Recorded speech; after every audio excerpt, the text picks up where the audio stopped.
우리 예수님에 대한 감사와 또 우리를 드리겠다는 헌신의 마음 우리 찬양으로 드렸습니다. 자, 이제 우리 하나님의 말씀 있는 시간 갖도록 하겠습니다.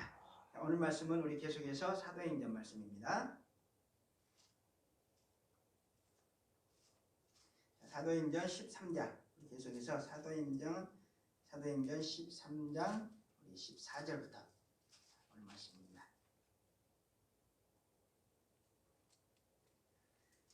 자, 사도행전 우리 13장 14절 말씀만 읽고 나머지 본문은 우리 함께 읽으면서 그때 따라가도록 하겠습니다.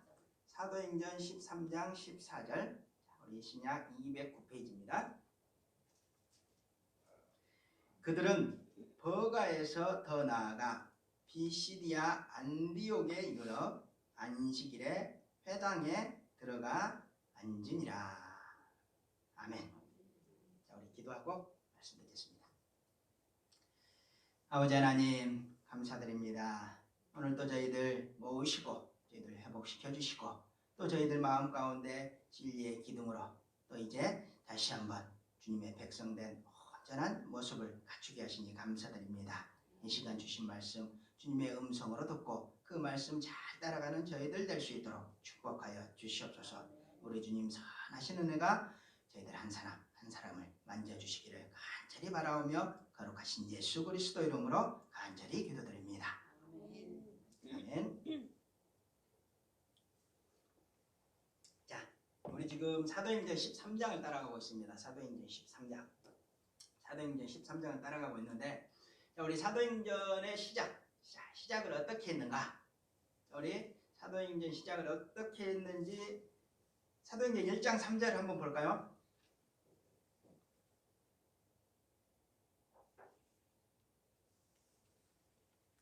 사도행전 1장 3절. 먼저 우리가 이 사도행전을 큰 그림으로 살짝 보고 나서 지금 또 세부적으로 어떤 말씀을 우리 하나님께서 주시려고 하시는지 우리가 그 말씀을 듣도록 하겠습니다.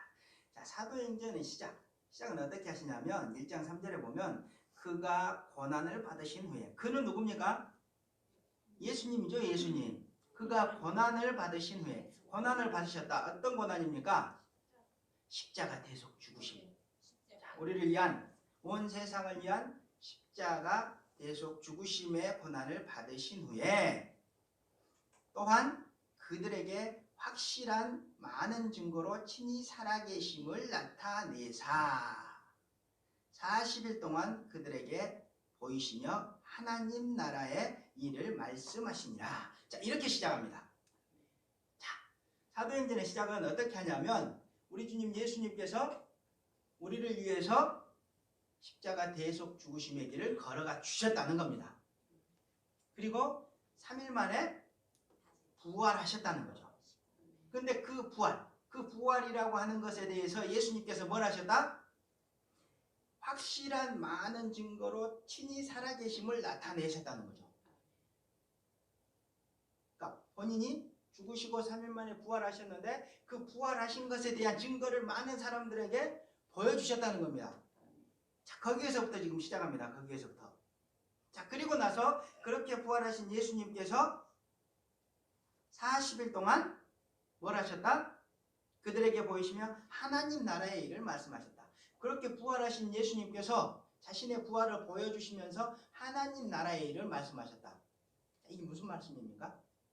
자, 예수님이 우리의 죄를 짊어지시고 십자가에 돌아가신 다음 자, 믿어지지 않는 부활을 하셨다는 겁니다. 믿을 수 없는 부활을 하셨다는 겁니다.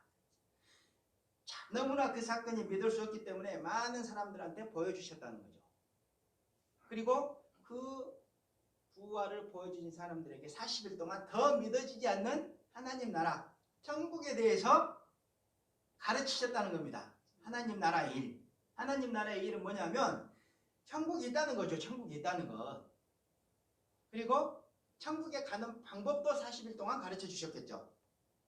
그게 뭡니까? 믿음으로 갈 수 있다는 거 가르쳐 주셨겠죠. 그리고 천국이 어떤 곳인지 계시록이 잘 나타나 있죠.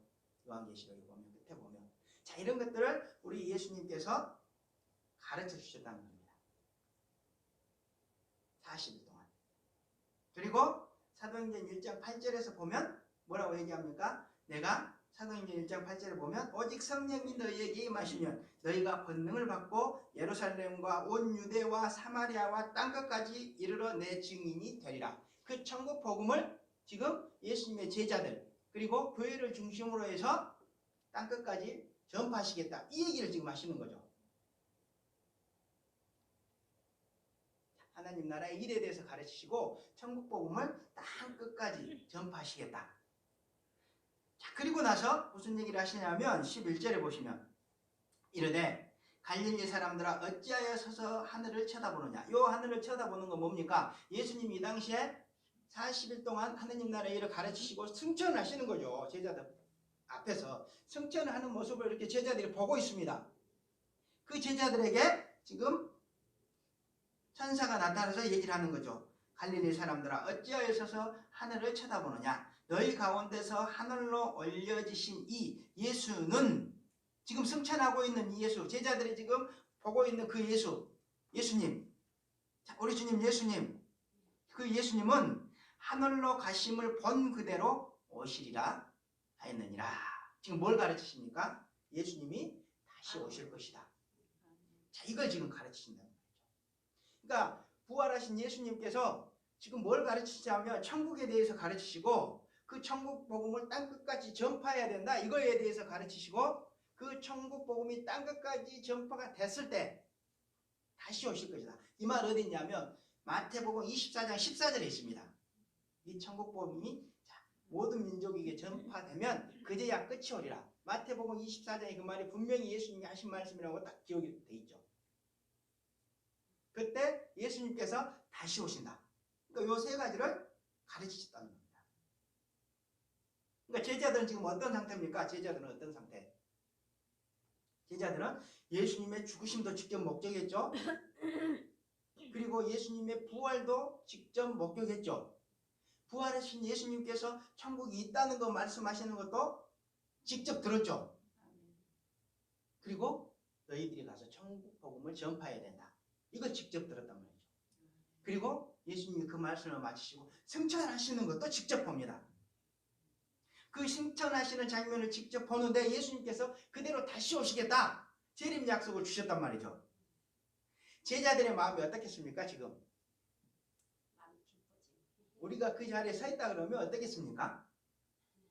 지금 빨리 가지만 넓게 보니까 우리가 빨리 가고 있지만 이런 장면들을 내가 그 예수님의 제자의 자리에 서서 내가 예수님의 죽으심을 목격하고 부활을 예수님께 부활을 직접 목격하고 그 부활하신 예수님께 직접 천국이 있다는 것을 듣고 그리고 땅끝까지 복음을 전파해라. 이것도 듣고 너희가 다 전파하면 내가 다시 오겠다. 자, 이 말씀까지 들었단 말이죠. 그리고 예수님이 성천에서 올라가시는 걸 직접 봅니다. 그랬을 때 제자들의 마음이 지금 어떻겠느냐?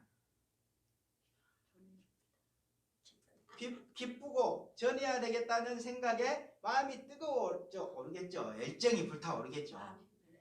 그런 상태에 있는 제자들이 막 기도를 하면 어떤 것을 위해서 기도하겠습니까? 그 사람들이 모여서 마가의 다락방에서 기도를 하죠. 자, 그때 뭐랍니까? 성령님이 임하시죠. 그래서 하나님이 예수님과 우리 성령님과 함께 제자들을 모아놓고 뭘 만드십니까? 예루살렘에 최초의 교회를 만드시죠. 그렇게 해서 탄생한 게 예루살렘 교회였습니다. 예루살렘 교회. 그런 상태에서 예수님이 성령님을 보내셔서 너희들 모여서 이제 교회를 해라 만드신 게 예루살렘 교회가 된 거죠. 자, 그렇게 예루살렘 교회를 최초로 만드시고 이 다음에 그러면 계속해서 그 뜻을 이루어 가시겠죠.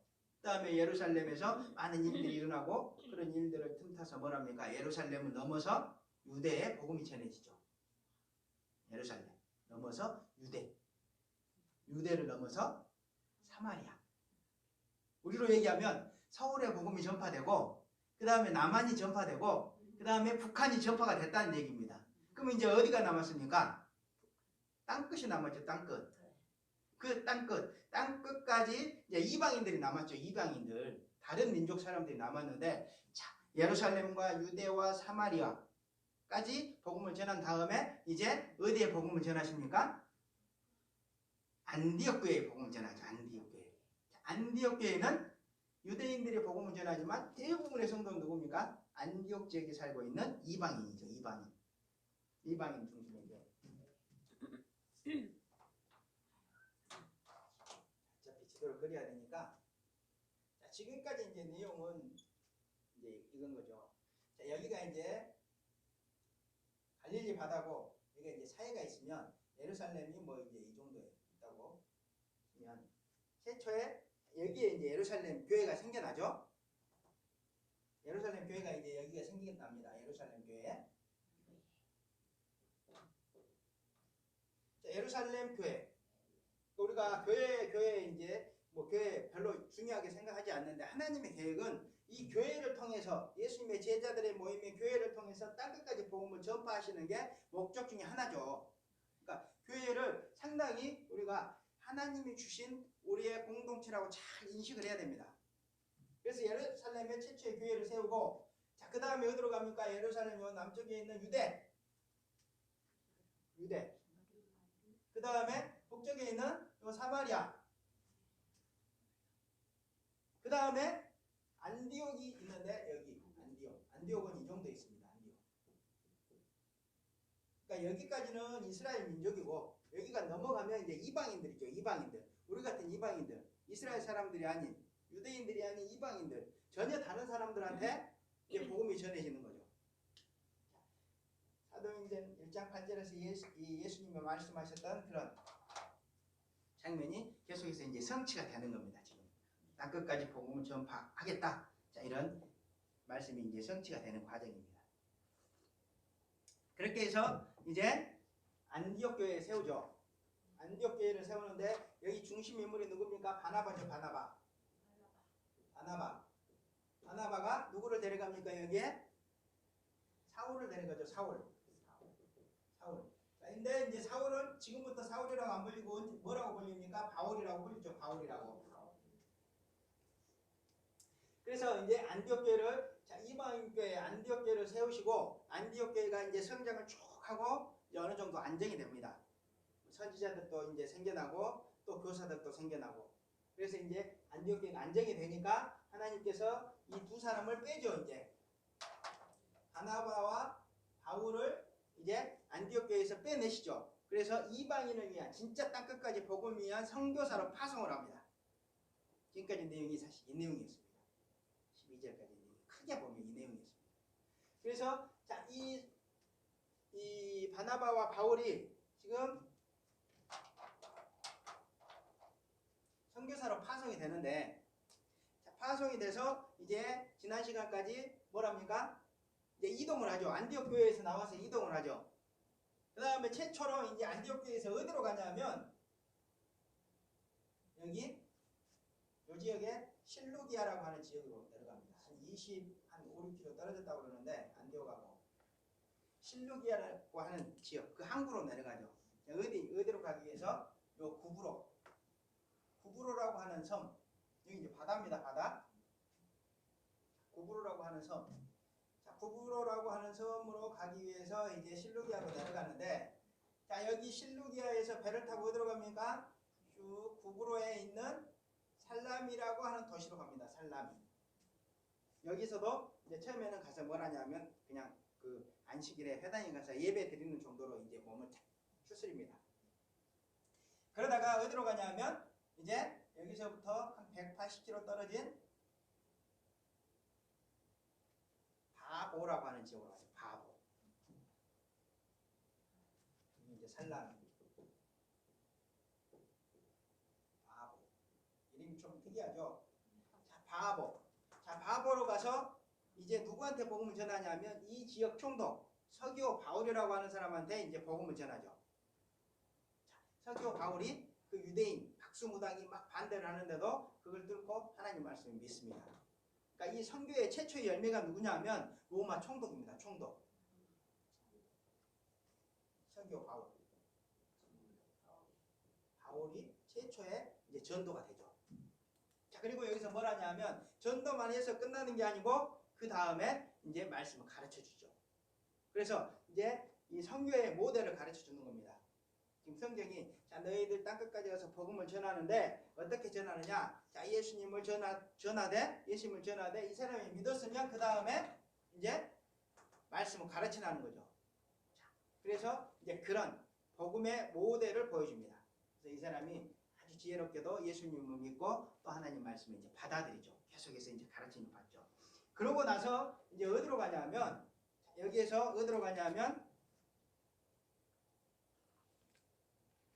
바보에서 배를 타고 이제 여기가 이제 유럽 대륙입니다. 유럽하고 아시아가 이제 붙어 있는 대륙, 터키 지금으로 얘기하면 터키인데, 자 어디로 가냐면 버가라고 하는 지역으로 갑니다.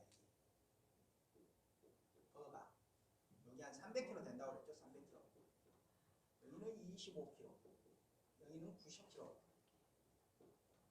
여기는 180km. 거리가 어마어마합니다.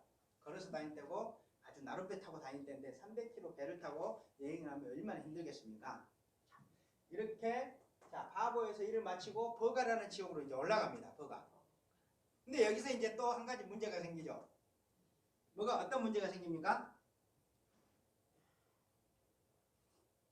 마가 요한이 그러니까 마가복음의 저자 이 마가가 여기서 마가가 어디로? 예루살렘으로 돌아가 버리는 사건이 발생하죠. 예루살렘으로 돌아갑니다. 선교를 지금 바나바와 바울과 요 마가가 이게 같이 갔었는데 이 둘이 중심이고 여기는 이제 따라갔었는데 수행원으로 갔었는데 요 마가가 너무 힘들었는지 아니면 선교 가운데서 어떤 문제가 생겼는지 자세히 기록은 안 되어 있지만 하여튼 선교를 포기하고 예루살렘으로 가버립니다. 여기까지가 우리 이제 지난 시간에 살펴본 내용이죠. 자, 그리고 나서 이제 오늘 본문으로 딱 들어가면 자 13절부터 볼까요? 바울과 및 동행하는 사람들이 바보에서 배를 타고 밤빌리아에 있는 버가에 이르니 자 바울과 바나바 동행자들이 지금 바보에서 여기서 배를 탔죠. 그리고 밤빌리아 지역에 있는 버가 이 지역 이름이 밤빌리아 지역입니다. 밤빌리아 지역 여기가 밤빌리아 지역이고 이쪽이 갈라디아 지역 위쪽이 그리고 여기가 길리기아라고 하는 지역 자, 이런 지역입니다. 자 바울과 및 동행하는 사람들이 바보에서 배를 타고 밤빌리아에 있는 버가에 이르니 버가에 이르렀죠. 버가 지역에 이르렀죠. 버가에 이르니 요한은 그들에게서 떠나 예루살렘으로 돌아가고 요한 이게 누구냐면 마가 요한입니다. 마가복음의 저자 이 친구가 여기에서 돌아가 버립니다. 이걸로 이제 문제가 생기죠. 싸우죠. 바나바와 이제 바울이 나중에 2차 전도행 때 이제 싸웁니다. 이런 일이 있는데 다시 화해를 하죠. 자, 그랬는데 하여튼 이제 마가가 떠났는데 오늘 보면 이제 14절에 보면 그들은 버가에서 더 나아가 비시디아 안디옥에 이르러 어디에 이르렀습니까? 지금 버가에서 더 올라갑니다. 이제 쭉 올라가서 이쪽에 안디옥이 또 있습니다. 안디옥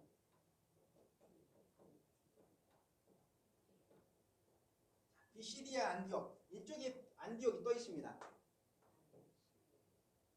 여기 안디옥 있고 여기 안디옥 또 있습니다. 이렇게 헷갈리시면 안 됩니다. 비시디아 안디옥으로 이제 올라갑니다. 요 거리도 만만치 않습니다. 걸어서 한 160km를 이제 걸어서 가는 거죠. 짐 들고 전도하면서 그냥 가는 게 아니고 사람들 보이면 이제 전도하면서 갔겠죠. 자, 비시디아 안디옥에 이르러 안식일에 회당에 들어가 앉으니라. 이제 여기 가서 뭘 하냐면 이제 안식일이 됐습니다. 안식일이 지금으로 얘기하면 토요일이죠. 토요일. 아직 이때까지는 주일날 예배를 드리지 않는답니다. 그러니까 차차 그때부터 이제 요 시기부터 해서 차차 주일로 이제 넘어가는 과도기가 이 이후에 생기게 되는데 지금 아직은 이제 안식일에 유대인들 회당에서 같이 이제 예배를 드리는 제사 개념이겠죠. 자, 그런 이제 상태입니다. 그런 상태. 그래서 안식일에 회당에 들어가 앉으니 이제 안식일에 회당에 들어가서 앉습니다. 회당이 뭐라고 했습니까? 회당. 우리로 얘기하면 기도처 같은 것이죠. 기도처, 좀 큰 기도처. 자, 유대인들이 예루살렘 성전에서 제사를 지내야 되는데 여기서 다 모여서 지낼 수 없고 멀리 떨어져 있으니까 각 지역에 이 성전을 대신할 수 있는 뭔가 이런 회당이라는 것을 이제 만들어서 거기서 이제 안식일에 제사를 드리는 이제 그런 곳이 회당입니다. 회당. 그러니까 안식일에 그 회당에 들어가 지금 앉습니다. 앉았습니다. 그런데 그 당시에 이제 회당의 그런 분위기 순서를 보면 기도를 하고 이제 먼저 말씀을 읽습니다. 말씀을. 모세오경 앞에 성경의 앞부분에 있는 말씀을 먼저 읽고 나서 그 다음에 뭘 하냐면 그 앞부분과 관련되어 있는 선지서 있습니다. 선지서. 이 사람이 왜 그러냐면 한번 이 시기 전에 이스라엘이 한번 하나님 말씀을 너무 안 들어서 721년에 북이스라엘이 망하고 기원전 721년에 북이스라엘이 망하고 기원전 또 586년에 남유다도 망하죠. 그러니까 이스라엘이 완전히 망했다가 어디로 끌려가냐면 바벨론으로 끌려가죠. 바벨론으로 끌려가서 생각을 합니다. 우리가 왜 끌려갔을까? 그래도 하나님한테 잘못해서 끌려갔다. 그리고 그 사람들이 돌아와서 예루살렘에서 그리고 뭔가 예배 형태를 만드는데 그때 예배 형태를 만든 것이 이런 겁니다. 우리가 하나님 말씀에 귀 기울여야 되고 그 말씀을 잘 순종해야 된다. 이제 형식적으로 이제는 그렇게 된 거죠. 나중에 그것이 이제 형식적으로 흘러서 문제지 그런 마음을 회복한 사람들이 있었습니다. 그 당시에도. 자, 그래서 이제 여기 비시디오 안독에 들어가서 안식일에 이제 회당에 딱 앉는데 그 당시에는 이제 기도를 하고 모세오경을 읽고 그 다음에 이제 선지서 저 뒤에 있는 우리 구약의 선지서 부분을 읽고 그리고 그것을 누가 이제 가르치냐면 랍비라고 하는 이제 이스라엘의 선생들이 있습니다. 선생들 뭐 교수 정도 되겠죠. 쉽게 이야기하면 교수 정도 되는데 랍비들이 가르치든지 아니면 어느 정도 인지도 있는 그 지역에 이제 성경의 지식이 있고 인지도 있고 가르칠 자격이 되는 사람들을 호명해서 당신이 이 말씀에 대해서 가르칠 게 있으면 가르치십시오. 이제 이런 분위기로 이게 넘어갑니다. 이게 이루어집니다. 그때 예배가 제사가. 자, 그러니까 지금 안식일에 바울과 바나바가 지금 여기 회당으로 들어갔죠. 회당에 들어가니까 예배 드리기 위해서 거기서도 말씀을 읽었겠죠. 모세오경을 읽었겠죠. 그 다음에 선지서 부분 저기 이제 이사야서에서부터 말라기서의 한 부분을 읽었겠죠. 그리고 나서 그 회당에 있는 회당장이 그 뒤에 보면 15절에 보면 율법과 선지자의 글을 읽은 후 회당장들이 사람을 보내어 물어 이르되 형제들아 만일 백성을 권할 말이 있거든 말하라 이렇게 얘기하는 겁니다. 지금.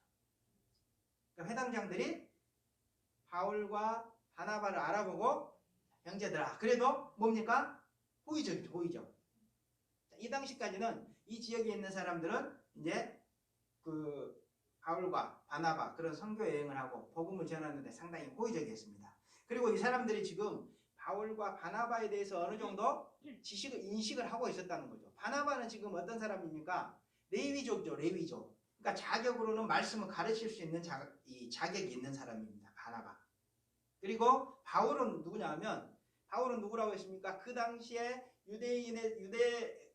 예루살렘에서 가장 좋은 학교 가말리엘이라고 하는 그 문화에 들어가서 공부했던 사람이죠. 그 구약의 전문가란 말이죠. 자, 이런 것들을 알았기 때문에 회장장들이 권위를 인정해서 자, 형제들아 우리가 지금 모세오경을 읽고 선지서를 읽었는데 너희가 이거 가지고 우리 백성들한테 우리 성도들한테 가르쳐 줄 수 있는 얘기가 있으면 너희가 좀 설교를 좀 해봐라. 좀 가르쳐 줘봐라. 지금 이렇게 된 겁니다. 지금.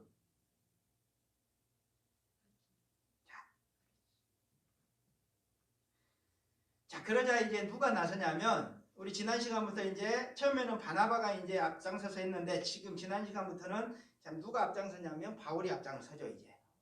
자, 바울이 앞장을 섭니다.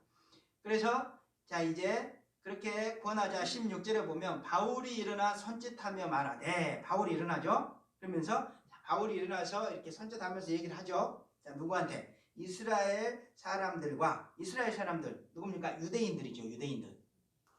자, 그리고 및 하나님을 경외하는 사람들아 들으라. 자, 여러분 이렇게 얘기하지 않고 이스라엘 사람들과 하나님을 경외하는 사람들아. 이건 뭡니까? 하나님을 경외하는 사람들. 유대인은 아니지만 유대교의 하나님을 믿고 유대교로 개종한 이방인들이죠. 이방인들. 다른 민족 사람들이죠. 근데 설교를 하면서 지금 그냥 여러분 우리는 보통 이렇게 얘기하죠. 근데 어떻게 설교합니까? 유대인들, 이스라엘 사람들, 유대인들과 이방인들 이렇게 지금 꼭 지명해서 얘기를 한단 말이죠. 지금 그 초점을 누구한테 지금 두고 있다는 얘기입니까? 지금 누구 들으라고 하는 얘기입니까? 그동안에는 그런 거 얘기 안 했습니다. 그냥 우리 하나님의 백성들 이렇게 얘기했는데 지금 그걸 꼭 분리를 해서 이스라엘 사람들과 하나님을 경외하는 이방인들은 들어라. 자, 누구한테 지금 초점을 맞추는 것 같습니까? 분위기가 뭔가 이방인들한테 초점을 지금 맞추고 있는 것 같죠. 기존에 뭐 유대인들은 당연히 하나님 말씀을 들었죠. 근데 이제 쓱 이렇게 읽다 보면 바울이 지금 유대인들한테 하는 것 같지만 실질적으로 이방인들한테 더 귀를 크게 듣고 하고 들어라. 지금 이런 얘기를 지금 하고 있는 겁니다. 우리가 그런 분위기를 인식하면서 이제 들어야 바울이 지금 어떤 내용을 얘기하고 있는지 우리가 이해를 할 수 있죠. 제대로. 자, 그래서 이제 17절부터는 이제 무슨 내용이냐면 17절부터 41절까지는 바울이 그 자리에 서서 설교한 내용입니다. 설교한 내용. 자, 사도. 아직은 이제 사도라는 명칭이 안 붙었는데, 자, 이제 바울이 이제 그 자리, 강대상에 올라와서 이제 설교를 하겠죠? 자, 그 내용입니다. 자, 17절을 보시면, 자, 뭐라고 이제 설교를 시작하냐면, 이 이스라엘 백성의 하나님이 우리 조상들을 택하시고 애굽 땅에서 나그네 된 그 백성을 높여 큰 권능으로 인도하여 내사. 이렇게 시작합니다. 자, 이스라엘 백성의 하나님이, 주어가 누굽니까? 하나님이죠? 하나님이 우리 조상들을 택하시고, 하나님께서 이스라엘을 택하시고 애굽 땅에서 나그네 낸 그 백성을 높여서 큰 권능으로 인도하여 내셨다. 자, 이스라엘의 지금 이스라엘의 역사의 기원, 자, 이스라엘이라고 하는 나라의 기원을 누구로부터 지금 설명을 합니까? 사도 바울이 하나님으로부터 시작하죠. 이스라엘이라고 하는 나라, 유대인, 나라는 지금 없는 상태죠. 나라는 없는 상태고 유대인이라고 하는 민족은 있는데, 그러면 그 이스라엘이라고 하는 그 나라를 누가 만들었는가? 누가 세웠는가? 자, 이것은 유대인들은 다 알겠죠. 또 유대교에 들어온 사람들은 알고 있겠죠. 근데 다시 한번 그 얘기를 합니다. 누구 중심으로? 이스라엘 사람들이 세운 게 아니고 하나님께서 우리 조상들을 택해서 큰 권능으로 인도하여 냈다. 그러니까 이스라엘의 역사적 기원, 이스라엘의 이런 기원부터 설명을 하는데 누구부터? 하나님으로부터 설명을 하죠. 자, 그러면서 뭘 강조하겠습니까? 지금 하나님의 실존을 강조하는 거예요. 하나님의 실존. 유대인들이 또 유대교로 개종한 이방인들이 지금 예배를 드리지만 그 사람들은 예배를 드리면서도 지금 뭐라고 있습니까? 하나님을 머리에 두고 가슴에 가득 채워놓고 그분한테 예배 드리는 게 아니라는 거죠. 지금. 그러니까 이스라엘에 대해서 설명을 하면서 자신들이 잘 알고 있는 이스라엘의 기원부터 설명하면서 이 작업을 하나님께서 하셨다. 하나님은 살아계시고 실존하시고 그리고 능력이 하나님이다. 이걸 지금 강조하면서 시작하고 있다는 거죠.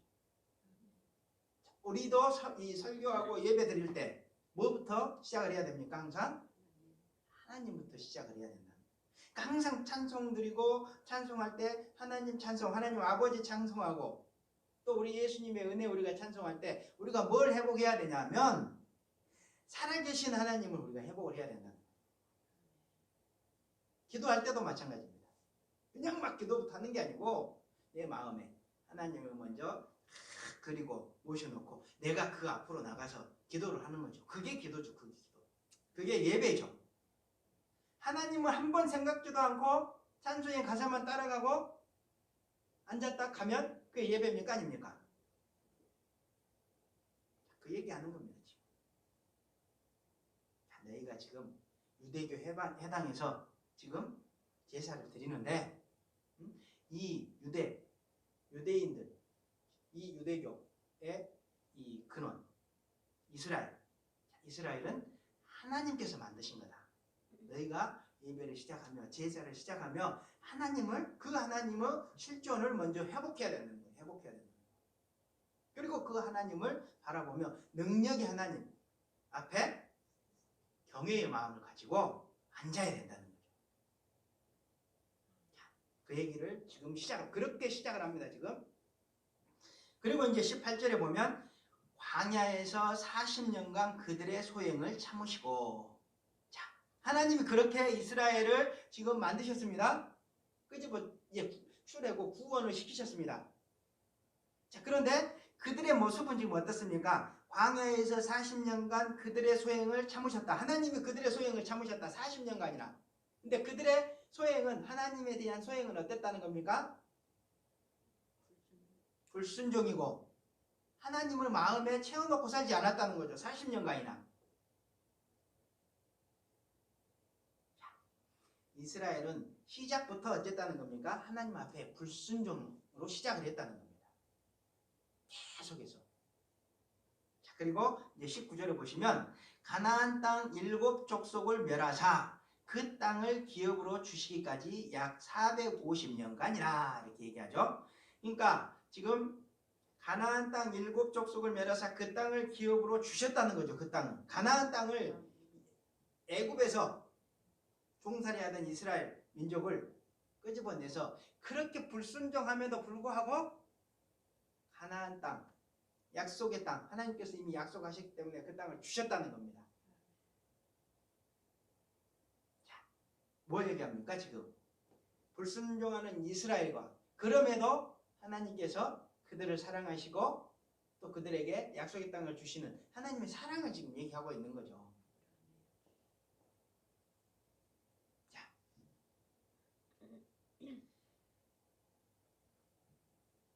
그리고 그 시기까지 450년이었다고 하는데 이 450년이라고 하는 이 지금 기간은 뭐냐면 애굽에 들어갔을 때부터 그 기간, 애굽에서 들어갔을 때부터 저기 약속의 땅에 들어가서 가나안 땅을 분배하게 되는데 그때까지 시간입니다. 그때까지 시간. 자, 그래서 지금 실제 역사를 계속해서 고지하시죠. 자, 뭡니까? 이런 내용들은 다 사실이라는 거죠. 그 사실이라는 내용 중에 뭐가 사실이라는 겁니까? 지금 구약 성경 자체가 사실이고 그리고 하나님께서 그 일을 하셨다는 게 사실이라는 거죠. 그걸 회복하라는 겁니다. 지금. 자, 그리고 지금 20절을 보시면 그 후에 선지자 사무엘 때까지 사사를 주셨더니, 자, 이스라엘의 역사를 보면 애굽에서부터 이렇게 보면 애굽에서 400년간 종살이를 하죠. 애굽에서 종살이를. 그리고 광야에서 약 한 40년간 방황을 하죠. 400년 그리고 여기 약 40년. 여기 합쳐서 약 450년이라는 거죠. 약 450년. 애굽 그리고 광야에서 이제 가나안까지 넘어갔을 때. 그리고 이제 이 시대가 지나서 가나안 땅에 들어가서 땅을 분배하고 그 시대부터는 하나님이 이때까지는 하나님이 직접 40년 동안 하나님이 직접 다스리셨죠. 불기둥과 구름기둥으로 인도하시고 다스리셨죠. 누구를 통해서? 모세를 통해서. 그리고 여호수아라고 하는 사람을 주시긴 하지만 여호수아서 이후에는 누가 다스리냐면 이스라엘 역사를 보면 쭉 해서 사사가 다스립니다. 사사 시대가 이제 돌아갑니다. 제사도 지내고 이스라엘의 모든 대수사를 결정하는 사사. 그러니까 정치와 종교가 일치가 된 사이였죠. 이때는 사사 시대입니다. 사사 시대. 요 사사 시대가 이제 시작이 됐고 요 계속 사사를 보내면서 사사를 통해서 하나님께서 그들을 돌보고 계셨고 마지막 때 누가 등장을 하냐면 사사 시대 마지막 때 누가 등장을 하냐면 사무엘서 있죠. 우리 사무엘 상하 있죠. 그 사무엘이 이스라엘의 마지막 사사입니다. 사사. 그 얘기하는 겁니다. 지금 20절 보시면 그 후에 선지자 사무엘 때까지 사사를 주셨더니 이 얘기가 뭐냐면 이제 가나안 땅 분배를 다 해주시고 나서 사사를 보내셔서 하나님께서 함께 하셨고 또 이제 사사 시대 가장 마지막에 있던 사무엘을 사사로 주셨다는 겁니다. 지금 이스라엘의 역사를 아주 쉽게 잘 관통해서 설명을 하고 있죠. 시대의 순으로 나누어서. 그리고 그 속에 하나님의 살아계심과 하나님의 역사 주관하심과 하나님의 그런 크고 광대하심 그리고 하나님의 사랑 이런 것들을 다 넣어서 지금 짧지만 강렬하게 얘기를 하고 있습니다. 알아듣는 사람들 다 알아듣죠. 왜? 그 자리에 성령님이 임재하고 계시기 때문에. 자. 그리고 나서 이제 21절을 보시면 그 후에 그들이 왕을 구하거늘. 자, 지금 언제입니까? 그 후에 사무엘 시대죠. 사무엘 시대. 사무엘 시대, 사사 시대 지나고 사무엘 시대가 도래했는데 사무엘 시대 마지막에 그들이 지금 뭐를 원했다? 그들이 왕을 구하거늘. 이스라엘 사람들이 왕을 구했다는 겁니다. 왕은 누굽니까? 이스라엘 사람들한테 하나님이죠. 하나님. 하나님이 왕이어야 되는데 왕을 구했다는 겁니다. 왕을. 하나님이 베냐민 지파 사람 기스의 아들 사울을 40년간 주셨다가.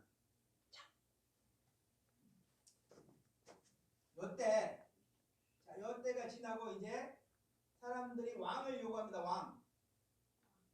이 왕은 하나님이 아니라 세상의 왕이겠죠. 세상의 왕. 세상의 왕. 이 세상의 왕을 구합니다. 자, 그런데 하나님께서 지금 사울이라고 하는 사람을 왕으로 주셨습니다. 그 얘기입니다. 뭔가 좀 이상하죠? 그들이 왕을 구했는데 세상을 왕을 구했는데 하나님 주셨다. 좀 이상하죠? 하나님이 그들의 마음을 제대로 알고 계셨을 텐데 자, 지금 왕을 주셨다. 자, 그 부분은 우리가 한번 그 사무엘 상에 있는 내용을 통해서 왜 주셨는지 자, 어떤 마음으로 하나님께서 주셨는지 한번 이해하고 넘어가야 됩니다. 자, 우리 사무엘상 8장으로 가고 있습니다. 사무엘상 8장 구약 사무엘상 8장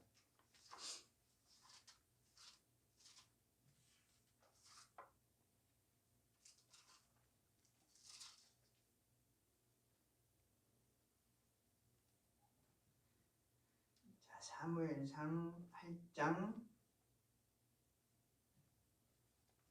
1절부터 22절까지. 자, 8장 4절부터 보실까요? 8장 4절. 이스라엘 모든, 자, 구약 419페이지. 구약 419페이지 사무엘상 8장 4절부터 보시면 이스라엘 모든 장로가 모여 라마에 있는 사무엘에게 나아가서 그들에게 이르되 그에게 이르되 그러니까 이스라엘 모든 장로가 사무엘에게 갔습니다. 사무엘 사사에게 갔습니다. 그래서 이제 얘기를 합니다. 그에게 이르되 보소서 당신은 늙고 당신의 아들들은 당신의 행위를 따르지 아니하니 모든 나라와 같이 다른 주변의 모든 나라와 같이 우리에게 왕을 세워 우리를 다스리게 하소서 한지라. 자, 이렇게 요구를 합니다. 구체적으로. 자, 우리는 다른 나라는 다 왕이 있는데 우리나라만 왕이 없어서 우리가 못 사는 것 같습니다. 이렇게 얘기죠. 자, 우리에게도 왕을 주십시오. 자, 그러자 6절에 보면 우리에게 왕을 주어 우리를 다스리게 하라 했을 때 사무엘이 그것을 기뻐하지 아니하여 여호와께 기도하며 여호와 하나님께 기도했다는 거죠. 여호와께서 사무엘에게 이르시되 백성이 내게 한 말을 다 들으라고 얘기합니다. 이는 그들이 너를 버림이 아니요 나를 버려 자기들의 왕이 되지 못하게 함이니라. 자, 사무엘 네가 싫어서가 아니고 그들이 내가 싫어서 나를 버리기 위해서 지금 그들의 왕이 되지 못하게 하기 위해서 지금 세상 왕을 구하고 있다. 자, 이렇게 얘기를 합니다. 하나님께서 그들의 마음을 정확히 깨뜨리고 계시죠. 지금 이제 그들의 마음 상태는 하나님한테 관심이 없습니다. 뭐에만 관심이 있습니까? 세상에서 잘 먹고 잘 살고 부자 되고 이웃 나라들 같이 부귀영화를 누리는 것, 여기에만 관심이 있습니다. 이런 마음을 정확히 깨뜨리고 계시다는 거죠. 자, 그래서 8절에 보시면 내가 그들을 애굽에서 인도하여 낸 날부터 오늘까지 그들이 모든 행사로 나를 버리고 다른 신들을 섬김같이 내게도 그리하는도다. 자, 이스라엘이 계속해서 불순종의 역사였다고 지금 얘기를 했죠. 그러므로 그들의 말을 듣되 자, 그러므로 그냥 그들의 말을 들어버려라 이렇게 된 겁니다. 지금. 하지만 듣되 너는 그들에게 엄히 경고해라. 경고의 말씀은 주고 왕을 주도록 해라. 그들을 다스릴 왕의 제도를 가르치라. 왕이라고 하는 제도는 이런 특성이 있다는 걸 가르치라는 겁니다. 지금. 자, 그들이 왕을 요구하는데 자, 왕이라고 하는 걸 줘라. 그런데 그 왕이라고 하는 제도, 세상 왕의 제도는 지금 이런 특징이 있다는 겁니다. 자, 어떤 특징이 있냐면 10절에 보면 사무엘이 왕을 요구하는 백성에게 여호와의 모든 말씀을 말하여 이르되 너희를 다스릴 왕의 제도는 이러하니라. 왕에 대해서 이제 설명을 하죠. 하나님께서 주신 그거를 이제 그대로 설명을 하죠. 그가 너희 아들을 데려다가 그의 병거와 말을 어거하게 하리니 그들이 그 병거 앞에서 달릴 것이며. 무슨 얘기입니까? 왕이 자신들의 아들을 끌어다가 마차를 끌고 또 군인들이 되게 한다는 거죠. 자, 그리고 그가 또 너희 아들들을 1000부장과 50부장을 삼을 것이며, 자, 그들이 자기 아들들을 데려다가 이제 관직을 주긴 준다는 거죠.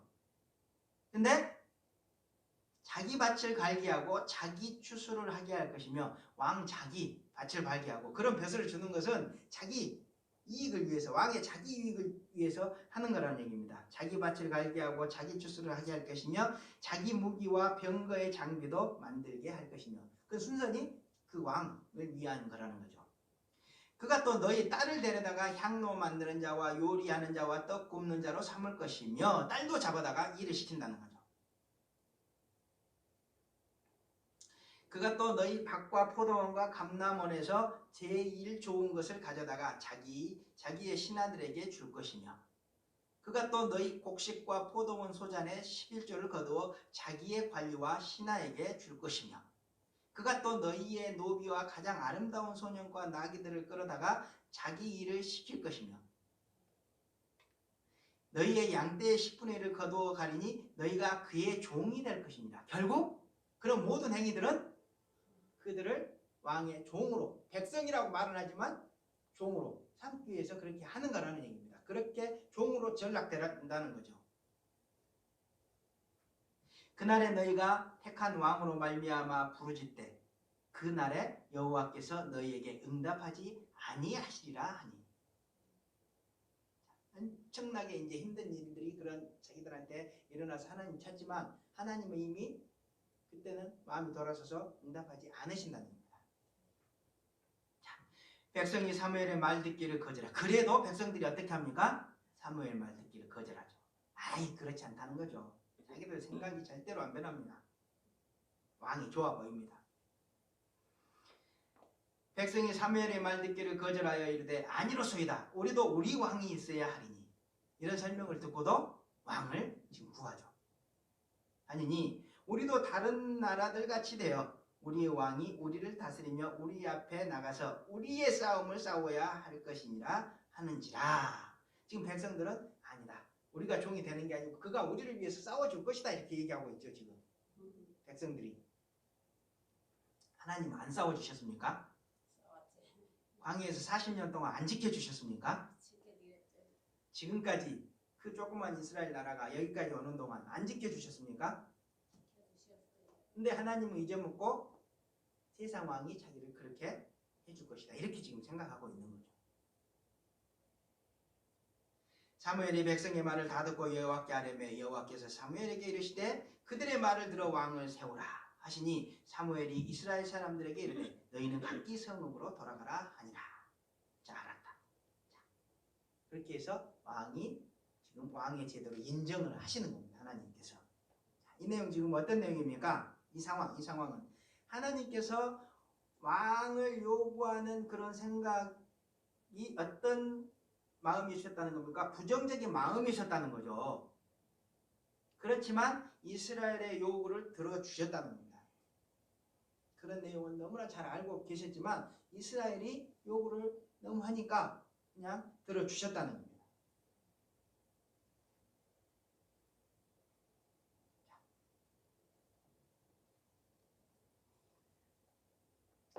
왕의 요구에 정말 부정되셨습니다. 하나님은. 근데 이스라엘이 계속 요구를 하고 그 왕만을 소망을 합니다. 자, 우리가 이런 내용을 보면서 깊이 생각해야 될 점이 있죠. 깊이 생각을 해봐야 될 점이 있습니다. 자, 무슨 말입니까? 뭘 지금 생각해야 됩니까? 자, 우리 시대에도 당시 이스라엘 백성들처럼 이 세상에서 잘 먹고 잘 살도록 기도해주는 목사를 구하죠. 왜 갑니까? 이 세상에서 잘 먹고 잘 살도록 기도해주는 목사 찾아서 갑니다. 큰 교회 가면 능력이 거기서 많이 나오는 줄 알고. 자, 그리고 또 지금 시대에도 세상에 자기 영향력을 행사하려는 목사, 자기 영향력을 행사하려는 그런 목사를 구하고 쫓는 성도들이 너무나 많다는 겁니다. 우리 시대에도. 그렇지만 이런 우리 시대 성도들의 모습을 가만히 보면 어떤 사람들의 모습과 같습니까? 사무엘 당시 하나님의 다스림이 아닌 세상 왕의 다스림을 받기 위해 왕을 원했던 이스라엘의 모습과 아주 똑같은 모습이죠. 하나님은 하나님의 종을 원하는 거지 자기 멋대로 자기가 만들어낸 복이라고 하는 것을 전하는 목사들을 믿으라고 만든 게 아니죠. 근데 사람들은 자기가 원하는 목사를 쫓아서 그렇게 다닌다는 거죠. 그리고 영향력 있는 목사를 쫓아서 다닌다는 거죠. 어디하고 같습니까? 지금 우리의 신앙생활의 모습이 뭐하고 같냐 하면 기업에 다니는 직원들하고 똑같습니다. 큰 회사 거기에 자부심 갖고 거기에 가면 많은 게 생기는 것 같고. 그렇지만 하나님께서 정말 주시기 원하시는 또 성도들이 따르기 원하시는 하나님의 이 종, 그런 지금 우리 시대의 목사들은 어떤 사람이겠습니까? 하나님이 원하시는 것만 전하는 목사죠. 그런 사람들이죠. 그런 종들이죠. 하나님이 원하시는 거 뭡니까? 아까 우리 사도행전 시작하면서 뭐 얘기하셨습니까? 우리 주님 예수님께서 우리를 위해서 정말 죽으셨다. 우리 죄를 위해서 죽으셨다. 그리고 3일 만에 부활하셨다. 하나님의 나라가 정말 있다. 제발 이거 좀 믿어라. 이것 전하는.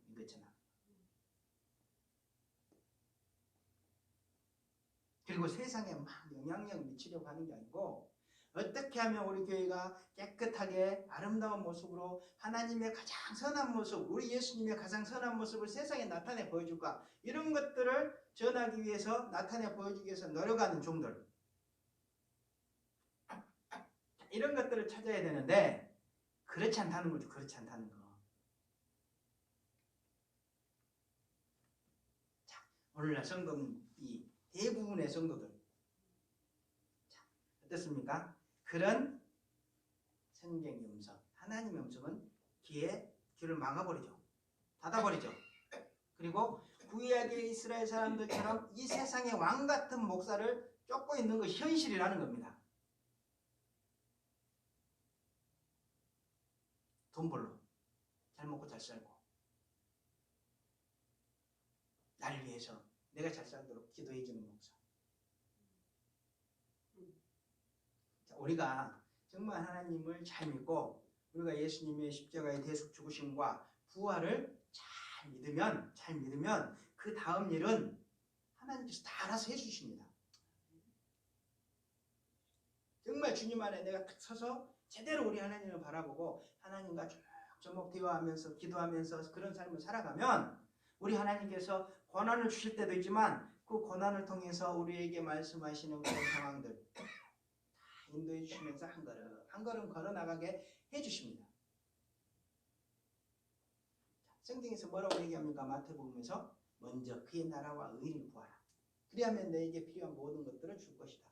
우리에게 가장 우선시되는 것은 우리 마음 가운데 우리 하나님의 실존하심과 그 크고 광대하심과 그분의 아들 보내주심과 그분의 아들이 나를 위해서 죽어주셨다는 그 사실, 그거에 대한 감사, 믿음만이 넘쳐나면 그 이후에 모든 것들은 내 기도 제목이, 내 마음에 있는 마음이 저절로 나의 기도 제목을 이끌어갑니다.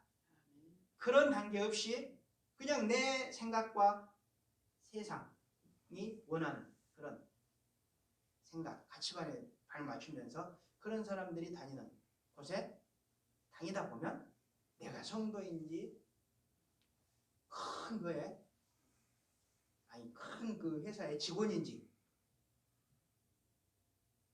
뭐가 다릅니까? 돈 벌려고 회사 다니는데, 교회 다니는데. 그런 게 아니라는 거죠. 자, 그런 모습을 우리 하나님께서 지금 보시면 마음이 어떠시겠습니까?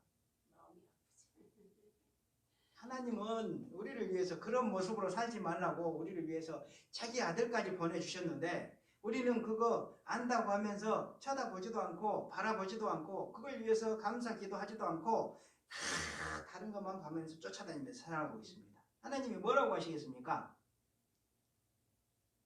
우리 예수님이 언제 오신다고 했습니까? 땅끝까지 복음이 전해지면 오신다고 했죠. 우리 예수님이 오셨을 때 우리한테 뭐라고 하시겠습니까? 저도 마찬가지입니다. 저도 마찬가지죠. 제가 가장 우두머리죠. 제 우두머리. 땅끝까지 복음이 전해지면 오신다고 했는데 이제 금방 오실 텐데 언제 오실지 모르는데 오셨을 때 우리의 살아가는 모습을 보면 뭐라고 하시겠습니까?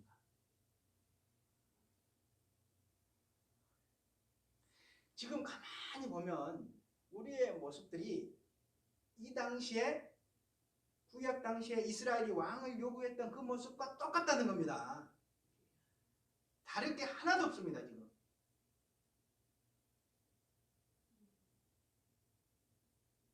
자, 사울이 그 얘기를 합니다. 그 얘기. 바울이. 자. 그런데도 우리 하나님께서 그런데 어떻게 하셨습니까? 왕을 주셨다는 거죠. 문제는. 왕을 주셨어요. 자, 왕을 주시고 그냥 너희 멋대로 해보려 이렇게 방치하신 건 아닙니다. 하나님이 사울을 주셨지만 계속해서 사울을 통해서 선지자를 통해서 사울을 만나게 하고 그 사울 왕이 하나님께로 돌아서서 백성들의 마음을 돌릴 수 있도록 계속 하셨다는 거죠. 그리고 이스라엘이라고 하는 나라에 많은 큰 일들, 다른 이방 족속과 전쟁 등을 통해서 하나님께로 나올 수 있도록 계속해서 하나님께서 인도하셨다는 거죠. 자, 하나님은 우리가 기도하면 들어주시긴 하십니다. 왕 주셨습니다. 그러면 그 왕을 주신 것 자체가 기쁨이 아니라는 거죠. 사실 그 왕을 주시면서 하나님의 마음은 어땠습니까? 그들이 돌아오기를 계속 바라고 계셨죠. 조금 어려운 얘기를 하면 하나님은 우리의 자유의지라고 하는 것을 인정을 해 주신다는 거죠. 근데 인정을 해 주시되 그대로 그 우리의 자유의지가 막 원하는 대로 막 가지 않게 앞에 장애물들 하나 놓으십니다.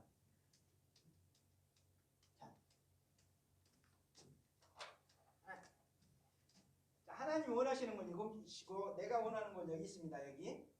근데 우리가 막 기도를 합니다. 이스라엘 사람들이 기도해서 뭐 했습니까? 왕을 받았습니다. 왕을 받아서 사실 하나님이 원하시는 거는 직선거리로 바로 가는 거죠. 근데 지금 왕을 요구했다는 건 뭡니까? 반대 방향으로 가겠다는 거죠. 근데 하나님이 응답을 해주셨다는 거죠. 이게 어떻게 된 건가? 왕제도를 주시긴 하셨지만 여러 가지 이방 민족들과 전쟁이나 다른 여러 가지 어려운 상황들을 통해서 뭐합니까? 그 다음에 이 왕이 하나님께로 방향을 돌리기를 원하시죠. 그러니까 장애물을 이렇게 놓으신다는 겁니다. 여기다 장애물을 놓으셔서 이렇게 돌리기를 원하는데 이 사울은 계속 이쪽으로 갑니다.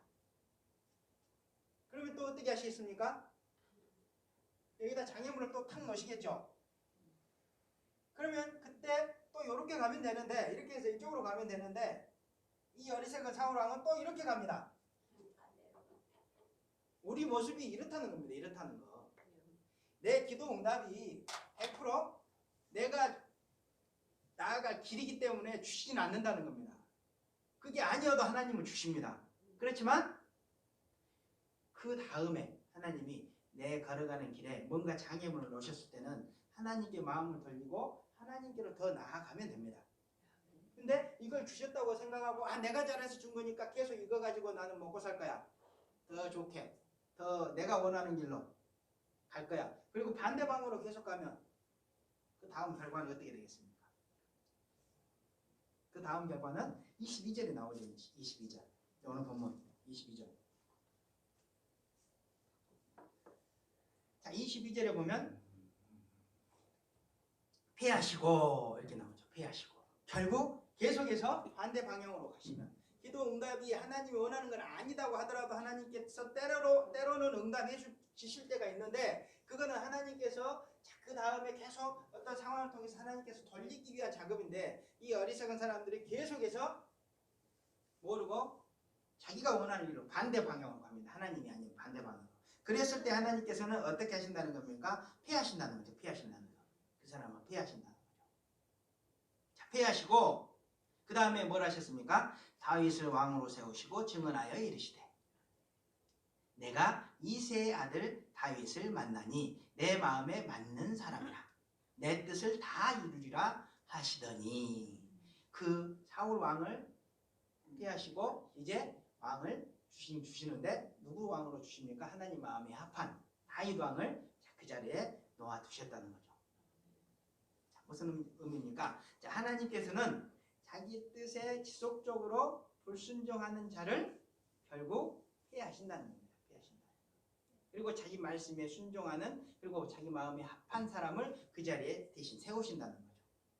그리고 그렇게 세워진 그런 사람을 통해서 하나님의 뜻을 이루어 가신다는 거죠. 하나님 큰 뜻은 우리가 생각하는 것과 다릅니다. 자, 이런 삶, 이건 뭐 우리가 당연히 잘 아는 거죠. 우리가 하나님 말씀에 순종하면 하나님께서 세워주시고 불순종하면 패하신다. 자, 이거는 우리가 이제 이 정도 지금 신앙생활 하시는 분들 정도 되면 그냥 기본적으로 다 하시는 겁니다. 말 안 해도 하시는 겁니다. 자, 그런데 우리가 그렇지 않는 게 문제죠. 삶은 진짜 삶은 그렇게 하지 않는 게 문제죠. 자, 그런데 자 이건 이제 일반적으로 우리가 잘 알고 있는 내용이죠. 이런 내용은. 자, 그런데 이제 여기서 사울이 정말 하고 싶은 얘기는 이제 다른 얘기죠. 다른 얘기.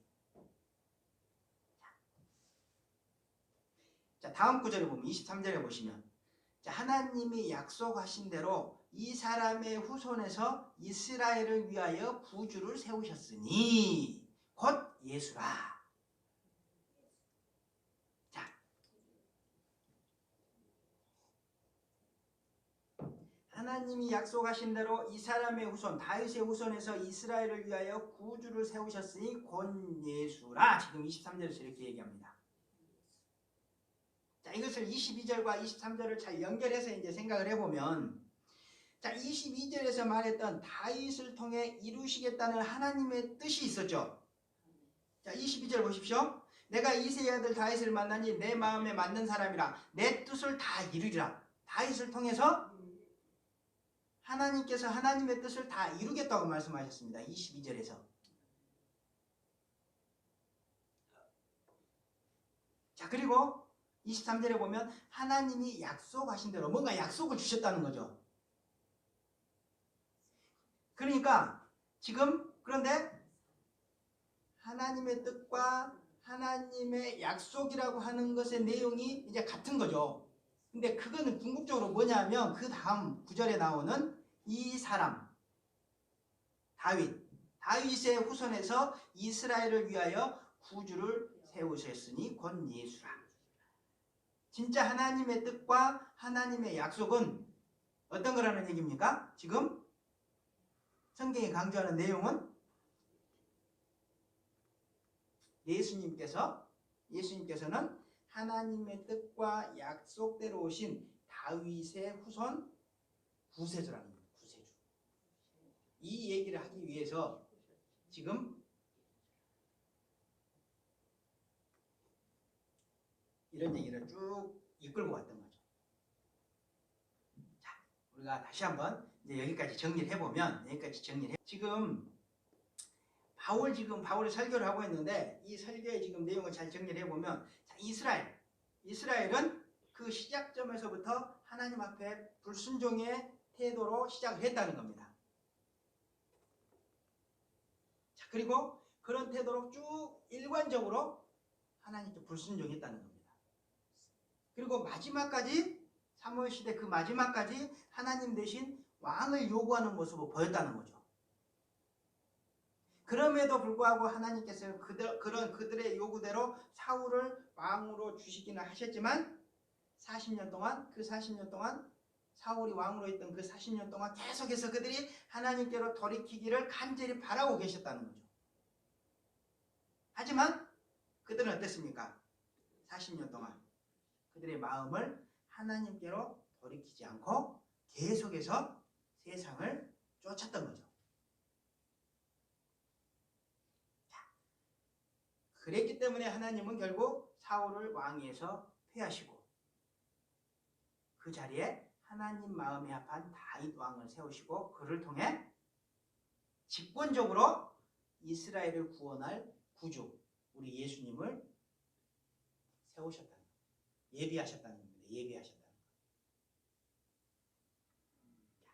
많은 얘기를 했지만 여기까지 내용의 결론은 뭐냐면 구약의 이스라엘 사람들 그들이 뭘 했습니까? 하나님께서 불순종했다는 거죠. 초지일관 불순종했다는 거죠. 그런데 문제는 우리도 신앙의 시작점에서부터 어쩌면 계속해서 하나님께 불순종의 그런 역사의 삶을 살았다는 거예요. 그럼 하나님께서 지금 이 얘기를 지금 왜 하시겠습니까? 그런데 하나님께서 그런 왕을 퇴위시켜버리고 다윗 왕을 세우시고 그 후손으로는 예수님을 그 자리에 두셨다. 이 얘기를 하시는 건데 그러면 하나님께서 우리에게 지금 하시는 얘기는 뭐겠습니까? 지금 이 사건을 통해서 이스라엘이 그렇게 불순종해온 것처럼 우리도 그렇게 불순종의 삶을 살았다는 겁니다. 자, 그렇기 때문에 우리 마음을 지금 어떻게 하라는 겁니까? 하나님께 돌리라는 겁니다. 하나님께 돌리고 하나님께서 보내주신 그 예수님을 나를 위해 대신 죽어주신 우리 하나님 아들 예수님 그리고 부활의 영광스러운 능력을 보여주신 예수님 그 예수님을 나의 주님, 왕으로 받아들이라는 거예요. 그리고 그것이 흐려졌으면 흐려진 사람들에게는 그것을 선명하게 하라는 겁니다. 선명하게 하라는 거예요. 거기에서부터 시작을 하는 겁니다. 자, 오늘은 여기까지만 하겠습니다. 여기까지만. 자, 지금 사도 바울이 누구한테 설교하고 있습니까? 구약의 말씀을 잘 알고 있는 유대인들과 또 유대교에 들어온 이방인들한테 설명을 하고 있습니다. 자, 이스라엘의 역사는 과거에 끝난 게 아니고 현재 진행형이라는 겁니다.